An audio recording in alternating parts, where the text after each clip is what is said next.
Hello दोस्तों, कैसे हैं आप लोग। स्वागत है आप सभी लोग का आप सभी के अपने चैनल सपोर्टिंग आप फार्मेसी में। दोस्तों, जैसा कि आप लोग जान रहे हैं, बी फार्मेसी 6 सेमेस्टर वालों का फार्मास्यूटिकल क्वालिटी एश्योरेंस आप लोग का यूनिट फर्स्ट चल रहा है।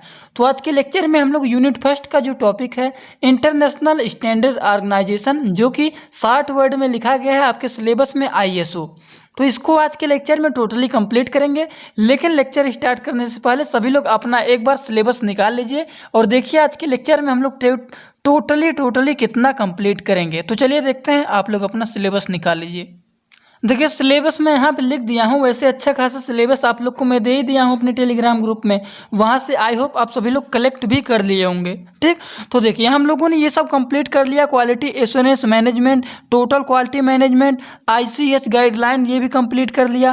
क्वालिटी बाय डिजाइन QBD ये भी टोटल कंप्लीट कर लिया है। आज के लेक्चर में हम लोग ISO 9000 एंड जो कि सब कुछ है, ओवरव्यू है, बेनिफिट, एलिमेंट, स्टेप, रजिस्ट्रेशन, ये टोटली आज के लेक्चर में कंप्लीट करना है हम लोगों को। तो दोस्तों आज के लेक्चर में हम लोग टोटल ये कंप्लीट कर लेंगे। केवल लास्ट में आपका NABL जो है यही बस केवल बचेगा। तो एक लेक्चर में ये टोटल कंप्लीट करवा दूंगा आगे, लेकिन आज के लेक्चर में चलिए इसको कंप्लीट करते हैं बिना देर किए हुए। तो देखिए इसमें हेडिंग डालेंगे आप सभी लोग। सबसे पहले इंटरनेशनल स्टैंडर्ड ऑर्गेनाइजेशन ISO। तो ये क्या होता है? ISO जो होता है इंटरनेशनल स्टैंडर्ड के पब्लिशर के वर्ल्ड के लार्जेस्ट डेवलपर होते हैं। ठीक, तो इसमें क्या लिखेंगे? इंटरनेशनल स्टैंडर्ड ऑर्गेनाइजेशन ये वर्ल्ड लार्जेस्ट डेवलपर और पब्लिशर होते हैं इंटरनेशनल स्टैंडर्ड के। ठीक, और ये ISO जो है वो फॉर्म्ड हुआ था 1947 ईस्वी में। कहाँ पे? जिनीवा एंड स्विट्जरलैंड में। ठीक, and it is a national standard body of 143 country. ये नेशनल स्टैंडर्ड बॉडी के इतने कंट्री के ये होते हैं, और ये जो होता है नॉन गवर्नमेंट ऑर्गेनाइजेशन से इंक्रीज होते हैं। क्वालिटी अवेयरनेस होता है, और इसका जो मेन ऑब्जेक्टिव होता है ISO का, ये क्वालिटी को इम्प्रूवमेंट करते हैं। तो इसमें लिखेंगे the main objective of ISO international standard organisation is a total quality improvement. Quality को टोटली इम्प्रूव करना यही इसका मेनली ऑब्जेक्टिव होता है। ठीक, चलिए आगे हम लोग बात करते हैं। ISO जो होता है इसमें दो चीज़ होते हैं जो आपके सिलेबस में दिया गया है, ISO 9000 एंड ISO 1400। तो ये क्या होता है? ISO 9000 क्या होता है? ये एक ऐसा स्टैंडर्ड होता है जो कि एड्रेस करता है कि QMS के रिक्वायरमेंट को। ठीक, QMS के रिक्वायरमेंट को ये करता है। तो इसके बारे में कैसे लिखेंगे? इसके बारे में थोड़ा बहुत देखिए, मैं यहाँ पे हिंदी में भी लिख दिया हूँ कि ISO 9000 जो हमारा होता है ये एक ऐसा स्टैंड होता है जो कि एड्रेस करता है QMS की रिक्वायरमेंट को। ठीक, और जो ये होता है हमारा ISO 1400, यह एक ऐसा एड्रेस होता है जो कि एड्रेस करता है, यहाँ पे दिया गया है, जो कि एड्रेसिंग करता है इन्वायरमेंटल मैनेजमेंट सिस्टम को ये रिक्वायरमेंट करते हैं। ठीक, तो इसके बारे में कैसे लिखेंगे? Set of standard addressing quality management system QMS। Quality management system को 60 वर्ड में लिखा गया है, QMS को ये रिक्वायरमेंट करते हैं। ठीक, और यहाँ पे देखिए दिया गया है ISO 1400, ये set of standard addressing environment management system, इसको ये रिक्वायरमेंट करते हैं। इन्वायरमेंट मैनेजमेंट सिस्टम को 60 वर्ड में लिखा गया है EMS। तो इतना आप लोग को पता चल गया कि क्या होता है ISO। ISO जो होता है हमारा इंटरनेशनल स्टैंडर्ड ऑर्गेनाइजेशन, एक ऐसा स्टैंडर्ड होता है जो कि एड्रेस करता है क्वालिटी मैनेजमेंट सिस्टम के रिक्वायरमेंट को। ठीक, और ये ISO 1400 ये होता है, ये स्टैंडर्ड करता है जो कि एड्रेस करता है इन्वायरमेंट मैनेजमेंट सिस्टम के रिक्वायरमेंट को। आई होप आप सभी लोगों को समझ में आ गया होगा। और देखिए ISO के दो मेन फीचर होते हैं। कौन कौन से दो मेन फीचर होते हैं ये भी जान लीजिए। Write the two feature of ISO international standard organisation. ठीक, ऐसे क्वेश्चन 2 नंबर में बन जाता है। तो इसमें लिखेंगे international quality audit the predetermined intervals and continuous monitoring of quality system. यही तो इसके फीचर होते हैं ISO के इंटरनेशनल स्टैंडर्ड ऑर्गेनाइजेशन के। ठीक, अब चलिए इसके बारे में 2-3 पॉइंट जान लेते हैं इंपॉर्टेंट। ISO 9000 के बारे में हम लोग देख लेते हैं। जैसे आप लोग को मैं प्रीवियस ईयर क्वेश्चन पेपर दिखाया हूं, तो इसमें ये क्वेश्चन आया है, right a brief note on ISO 9000। ठीक, तो इसके बारे में अगर ब्रीफ नोट पूछ ले क्या होता है क्या नहीं होता है, तो इसके बारे में कैसे लिखेंगे, तो चलिए देखते हैं इसके बारे में। तो क्या होता है ISO 9000? ISO 9000 जो हमारा होता है, ये फैमिली ऑफ स्टैंडर्ड डील करते हैं, किसके साथ करते हैं? क्वालिटी मैनेजमेंट के साथ, क्वालिटी मैनेजमेंट सिस्टम के साथ डील करते हैं, जिसमें हमारे 7 क्वालिटी मैनेजमेंट प्रिंसिपल्स इसमें इंक्लूड होते हैं। अभी 7 क्वालिटी मैनेजमेंट जो इंक्लूड हैं, इसके बारे में आगे हम लोग एक एक करके डिस्कस कर रहे हैं, लेकिन चलिए पहले इसके 2-3 पॉइंट जान लेते हैं। ISO 9001 is a subject of ISO 9000 family of standard deal करते हैं। ये डील जो करता है किसके साथ करता है? Requirement that organisation must fulfil के साथ करता है। ठीक, एंड इसका जो गोल होता है 9000 का, इसका होता है इम्प्लांट एक QMS ऑर्गेनाइजेशन होते हैं, प्रोडक्टिविटी को इंक्रीज करना रहता है, रिड्यूस कॉस्ट होता है, इंज्योरिंग क्वालिटी ऑफ ए प्रोसेस रहते हैं इसमें, अकरिंग क्वालिटी ऑफ प्रोडक्ट के जो होते हैं इंश्योरिंग होते हैं। यही सब 2-3 पॉइंट इसके बारे में आप सभी लोग लिख लेना, किसका गोल क्या होता है। ठीक, पॉइंट वाइज करके आप लोग लिख लीजिएगा। एक पॉइंट मैं यहाँ पे लिख दिया हूँ, यहाँ पे हो नहीं रहा था तो यहाँ पे मैं लिख दिया हूँ। इसका जो गोल होता है वही 2-3 पॉइंट में यहाँ पे लिख दिया हूँ मैं। देखिए 2 नंबर के क्वेश्चन और जीपैट में बहुत सारे क्वेश्चन ऐसे बन जाते हैं कि हमारे जो है इंटरनेशनल स्टैंडर्ड ऑर्गेनाइजेशन, ये कब पब्लिश हुआ था? इंटरनेशनल स्टैंडर्ड ऑर्गेनाइजेशन 9000 वाला जो है, ये कब पब्लिश हुआ था? ये हमारा 1987 ईस्वी में पब्लिश हुआ था। ठीक, अब देखिए क्वालिटी मैनेजमेंट प्रिंसिपल की बात करते हैं, जिसमें हमारे 7 इंक्लूड थे, जो कि मैंने अभी आप लोगों को यहाँ बताया हूँ कि इसमें क्या है। देखिए यहाँ पे मैं बताया हूँ कि इसमें 7 क्वालिटी मैनेजमेंट इंक्लूड हैं। तो चलिए 7 क्वालिटी मैनेजमेंट को भी देख लेते हैं, कौन कौन से इंक्लूड होते हैं। सबसे पहली बात कस्टमर फोकस। अब कस्टमर फोकस का मतलब क्या होता है कि आप कोई प्रोडक्ट बनाए हैं, अब उस प्रोडक्ट को कस्टमर को कैसे एक्सप्लेन करना है, उसको कैसे अच्छी तरीके से दिखा के उसको आपके प्रोडक्ट की तरफ फोकस कराना है। ठीक, वो जिम्मेदारी होता है जो वहाँ पे होते हैं। ठीक, कस्टमर को फोकस कराना अपने प्रोडक्ट के ऊपर।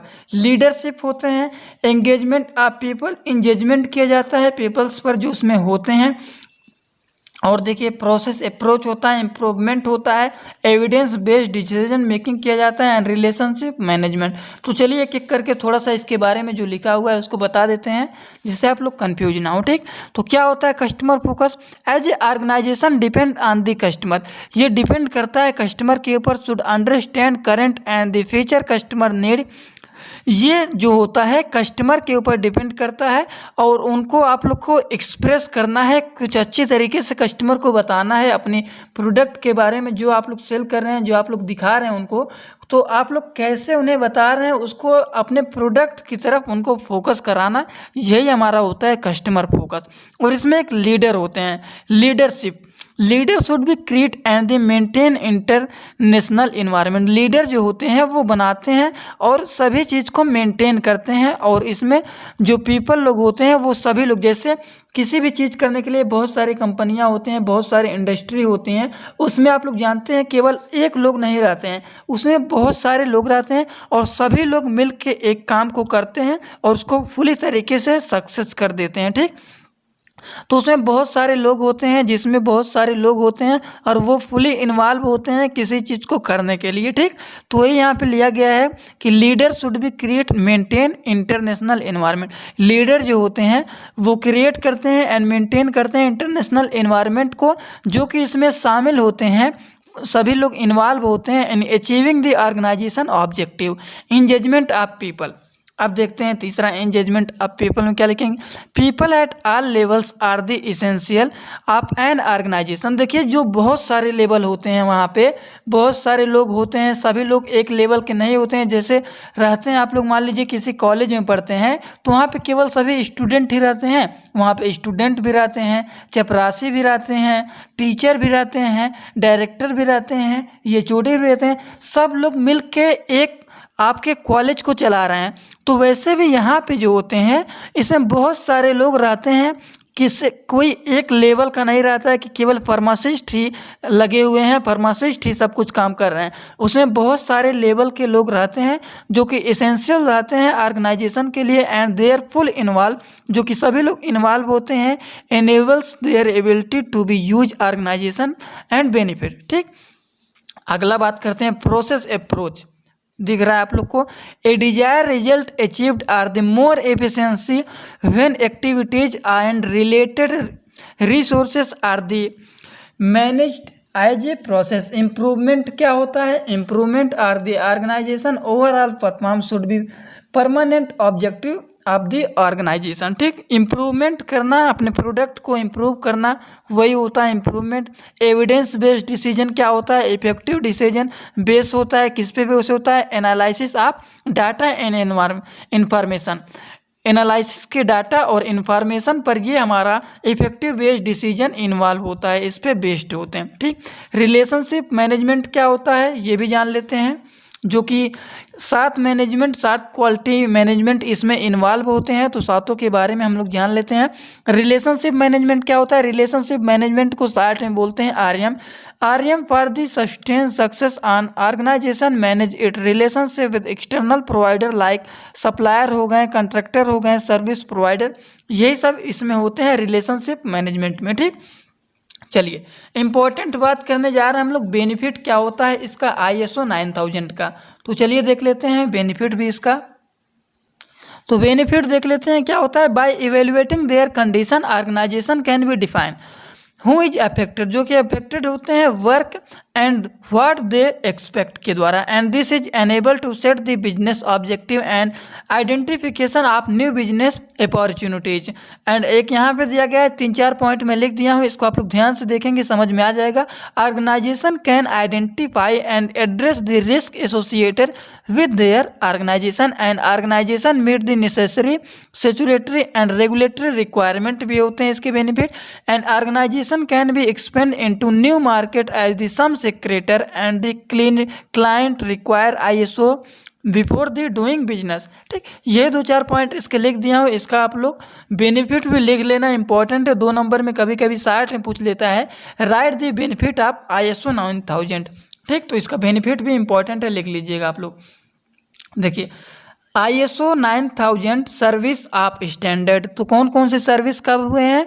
तो देखिए ये हमारा पहला है 9001 से 2015 तक का, 9000 से 2015, 9004 से हमारा 2018 तक है, उसके बाद 9011 से 2018 तक। ठीक, यही सब इसके हैं। क्वालिटी मैनेजमेंट सिस्टम आया था जो कि रिक्वायरमेंट हुआ था स्टैंडर्ड के द्वारा, क्वालिटी मैनेजमेंट सिस्टम था हमारा जिसमें फंडामेंटल एंड वेहिकलेबिलिटी थे दोनों हमारे। उसके बाद क्वालिटी मैनेजमेंट सिस्टम थे जिसमें हमारी quality and organisation guidance achieve हुआ था, सस्टेन हुआ था, सक्सेस कंटिन्यूस इम्प्रूवमेंट, और सक्सेस मिला था क्योंकि इम्प्रूवमेंट कंटिन्यूस होता रहा। ठीक, उसके बाद guideline for the editing management system भी था। तो ये 2-4 पॉइंट इसके हो गए सर्विस ऑफ स्टैंडर्ड। चलिए आगे बात करने जा रहे हैं next and last, process of ISO registration for new standard. तो इसमें कुछ स्टेप मैं आप लोग को बताने जा रहा हूँ, 5 से 6 स्टेप बताऊंगा कि सबसे पहले क्या हुआ, फिर क्या हुआ, फिर क्या हुआ। तो देखिए सबसे पहले न्यू स्टैंडर्ड प्रिपेयर किया गया था टू रिवेलेवेंट टेक्निकल कम्युनिटी के द्वारा।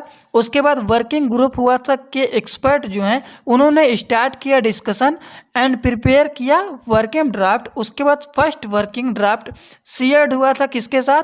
टेक्निकल कमेटी के साथ, एंड किसके साथ? ISO सेंट्रल सिक्रेशन के साथ। ठीक, उसके बाद जो है ड्राफ्ट स्टोर्ड हुआ था किसके साथ? ऑल ISO नेशनल मेंबर के साथ, जो कि आस्क एंड कमेंट्री। उसके बाद फाइनल ड्राफ्ट सेंड किया गया to all the ISO member के साथ। उसके बाद ISO इंटरनेशनल स्टैंडर्ड हमारा हो गया। तो यही कुछ हो गए इसके प्रोसेस न्यू स्टैंडर्ड के।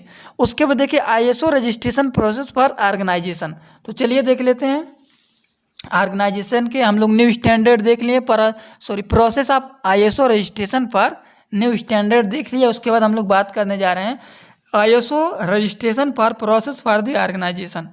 तो इसमें क्या क्या प्रोसेस है, कैसे कैसे क्या हुआ? तो देखिए सबसे पहले हुआ था हमारा चूज किया गया था ISO स्टैंडर्ड किसके लिए? योर बिजनेस नीड, जो आपके बिजनेस में आवश्यकता है उसको चूज किया गया था। फिर प्रिपेयर किया गया था पार्टिकुलर फॉर आईएसओ स्टैंडर्ड के, ठीक। उसके बाद सेलेक्ट किया गया था ए स्पेसिफिक आईएसओ सर्टिफिकेटेड बॉडी के, उसके बाद file on application to certificate body, उसके बाद स्क्रूटिंग ऑफ डॉक्यूमेंट बाय किसके द्वारा, आईएसओ ऑडिटर के द्वारा। उसके बाद हमारा हुआ था छठवां पॉइंट जो है major quality missions is abided by the register के द्वारा, physical expression to organization address हुआ था। उसके बाद issuing grant of the ISO certification. यही टोटल इसका 7 पॉइंट में जो यहाँ पे लिख दिया हूँ, ये क्या है, ये है इसका 8 पॉइंट में है issuing grant of ISO certification. This is a ISO registration for the organisation process. तो यही प्रोसेस है, 2 प्रोसेस इंपॉर्टेंट है, कभी कभी 7 नंबर में पूछ लेता है, ISO registration for new standard and ISO registration process for the organisation. तो ये दोनों आप लोग कभी भी मत समझना एक है, दोनों प्रोसेस अलग अलग हैं। इसके बारे में आराम से 1 से 2 बार अगर लिख लेंगे अपने कॉपी में तो वैसे ही आपका तैयार हो जाएगा, ठीक। तो आज के लेक्चर में हम लोगों ने ये जो है आईएसओ, आप लोग सिलेबस निकाल लीजिए, आईएसओ का लेक्चर टोटल कंप्लीट हो गया। इसके बाद हम लोग NABL वाला जो टोटल है वो कंप्लीट कर देंगे। तो अगर वीडियो अच्छा लगा हो आप लोग को तो वीडियो को लाइक कर देना। अगर आप लोग हमारे चैनल पर नए हो, चैनल को सब्सक्राइब करके बेल आइकन को दबाना मत भूलिएगा और अपने सभी दोस्तों के पास शेयर करना भी मत भूलिएगा। तो चलिए, thanks for watching my video. Like, comment, share and subscribe this channel.